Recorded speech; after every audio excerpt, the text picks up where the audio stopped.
मुंबई महापालिका निवडणुकीसाठी आता प्रचाराला सुरुवात झाली आहे। विविध भाषिक विविध प्रदेशातून येणारे लोक मुंबईत स्थायिक झालेत।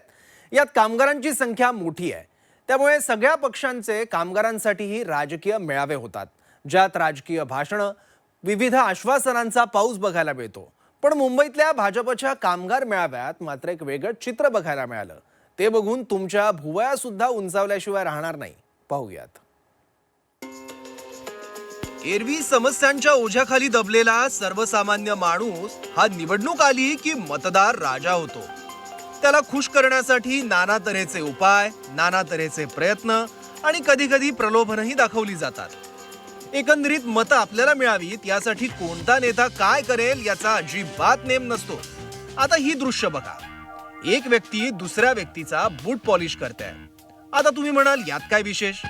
तर मंडळी, ही व्यक्ती कुणी साधी सुधी नाहीये, तर हे आहेत मुंबई भाजपचे प्रदेशाध्यक्ष अमित साटम, म्हणजे जगातल्या सर्वात मोठ्या पक्षाचे नेते।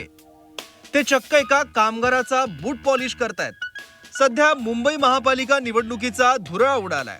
त्यात मुंबईमध्ये कामगारांची संख्या लक्षणीय आहे। याच कामगारांना जवळ करण्यासाठी भाजपने मेळावा घेतला। याच मेळाव्यात साटम साहेबांनी चक्क कामगारांचे बूट पॉलिश केले आहेत।